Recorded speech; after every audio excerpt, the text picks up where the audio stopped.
The town that trusted him until they found the barrels. Disclaimer: this story is inspired by real criminal cases. Names, locations, and certain details have been altered for legal and narrative reasons. What you are about to hear contains disturbing material. Viewer discretion is advised.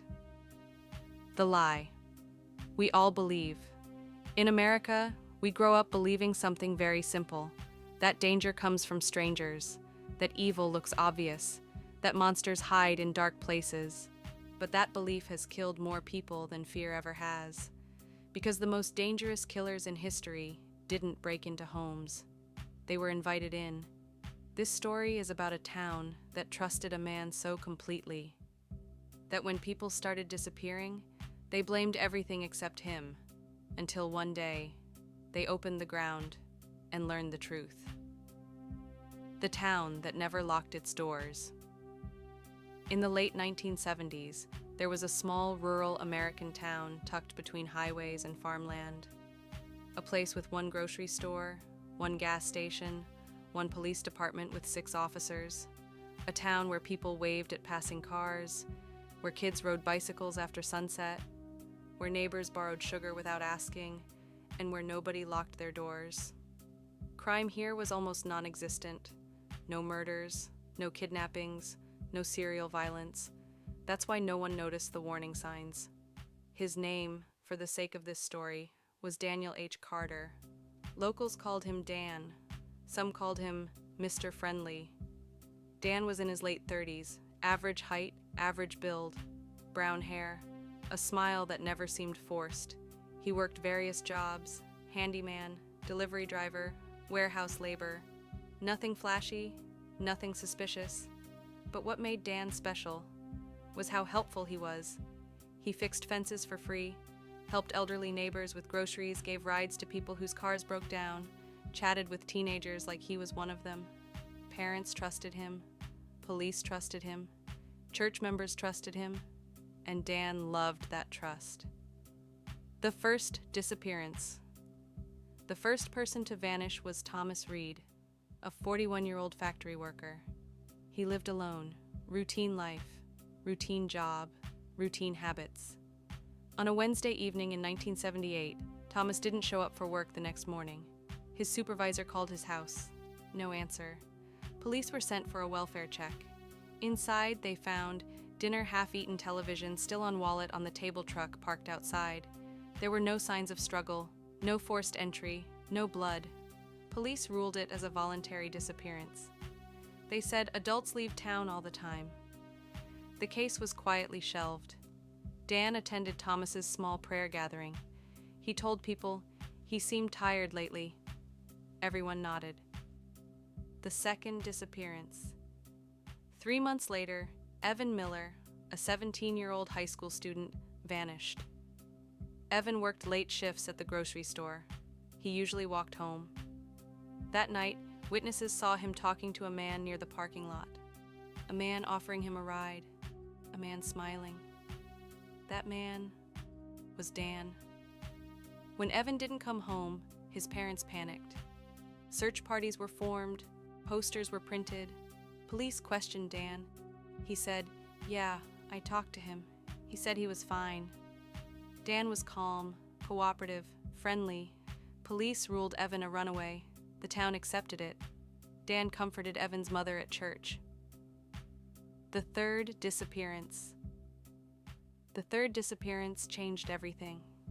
Laura Jennings, a 29-year-old single mother, vanished in early 1979. She worked part-time, 2 young children, responsible, reliable.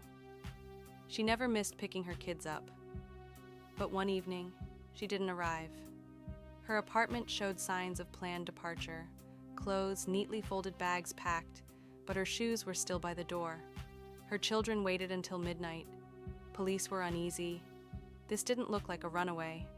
Neighbors reported seeing Laura talking to Dan earlier that day. Dan said, "She asked me for advice, that's all." Still, nothing connected him directly. The case stalled. Now the town was afraid.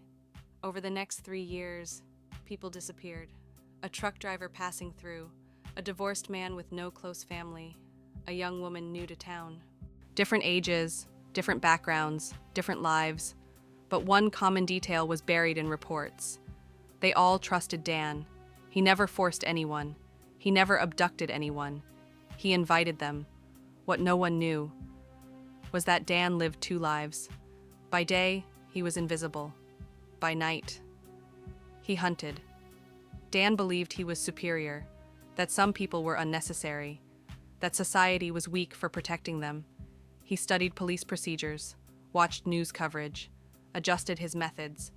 He chose victims who wouldn't be immediately missed, had predictable routines, trusted him enough to follow.